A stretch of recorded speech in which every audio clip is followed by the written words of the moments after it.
أهلا.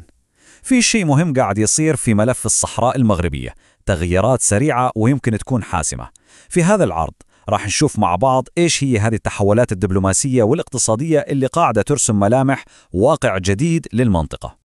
طيب إيش اللي صاير بالضبط وليش كل المحللين والدبلوماسيين صاروا يتكلمون عن واقع جديد في الصحراء المغربية؟ هذا هو جوهر الموضوع اللي راح نفصل فيه. أول شيء لازم نركز عليه هو التحولات الدبلوماسية السريعة جداً. يعني على الساحة الدولية المواقف ما عادت جامدة زي أول، حتى لغة الدبلوماسية نفسها، طريقة الكلام قاعدة تتغير. خلونا نركز على هذه العبارة بالذات، الحل الأكثر مصداقية وواقعية. هذه الكلمات مو مجرد كلام عابر، لا، هي تمثل تحول كبير. المصادر تقول إن دول كبيرة صارت تستخدم هذه الصيغة تحديداً لوصف مبادرة الحكم الذاتي المغربية، وهذا طبعاً دعم سياسي وزنه ثقيل، أكبر بكثير من مجرد تصريحات عامة. طبعاً هذا التحول ما جاء من العدم، فيه استراتيجية واضحة من مسارين. الأول هو المواقف الرسمية اللي نسمعها من الدول، والمسار الثاني هو اللي يسمونه الدبلوماسية الموازية، يعني ببساطة أفعال على الأرض تدعم الأقوال. ومثال على ذلك لما نشوف برلمانيين من دول مختلفة يعقدون مؤتمراً في مدينة العيون، هذه رسالة واضحة وعملية بأنهم يعتبرون المنطقة جزء من المغرب. بس الدبلوماسية لحالها ما تكفي عشان تخلق واقع جديد. وهون نيجي للنقطة الثانية المهمة، التنمية على الأرض. كيف المشاريع الاقتصادية قاعدة تصير أداة استراتيجية عشان تثبت هذا الواقع. الموضوع أعمق من مجرد بناء طرق أو مصانع. المصادر تشير إلى أن النموذج التنموي نفسه يعتبر أداة محورية لتثبيت الوضع. بمعنى آخر، كل مشروع جديد ينفتح وكل فرصة عمل تتوفر هي فعلياً جزء من استراتيجية أكبر، هدفها تثبيت فكرة أن السيادة المغربية هي التي تجيب الازدهار والاستقرار للمنطقة. وهذا الرسم البياني يختصر كل الكلام اللي قلناه. شوفوا الفرق الواضح، القافزة في عدد الدول اللي صارت تدعم مبادرة الحكم الذاتي في الفترة الأخيرة.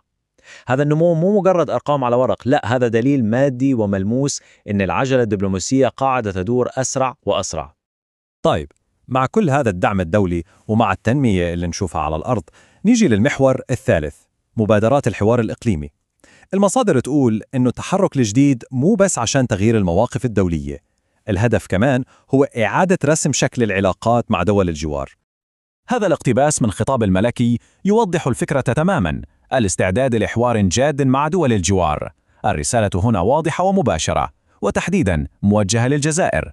هي محاولة لكسر الجليد وتجاوز التوترات الحالية والانتقال لمرحلة جديدة ممكن تكون مرحلة تعاون.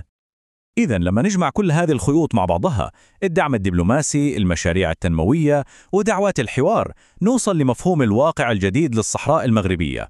وهذا ترى مو مجرد شعار ينقال، لا، هذه دعوة صريحة ومباشرة، وشفناها في مؤتمرات دولية للأمم المتحدة نفسها عشان تعيد تقييم طريقتها وتواكب التغييرات اللي قاعدة تصير على الأرض. كل هذا يخلينا نسأل عن المستقبل، وعشان نفهم الملف هذا رايح لوين، في كم مؤشر مهم لازم نخلي عيننا عليها. خلونا نلخصها بسرعة. في 4 نقاط أساسية لازم نتابعها. أولاً، هل عدد الدول اللي تدعم المبادرة راح يستمر يزيد؟ ثانياً، هل لهجة الأمم المتحدة وخطابها راح يتغيرون عشان يعكسون هذا الواقع الجديد؟ ثالثاً، وهذه النقطة الأهم، هذا الدعم السياسي راح يترجم لمشاريع واستثمارات حقيقية على الأرض؟ وأخيراً، كيف راح يكون شكل العلاقات في المنطقة وبالذات مع الجزائر؟ وهذا يرجعنا للسؤال الأهم والأكبر. قدام هذا الواقع الجديد اللي قاعد يتشكل على الأرض دبلوماسياً واقتصادياً، هل الآليات الدولية وعلى رأسها الأمم المتحدة رح تقدر تتكيف مع هذا التحول؟ الإجابة على هذا السؤال بالذات هي اللي رح ترسم مستقبل المنطقة لسنوات طويلة جاية. شكراً على المتابعة.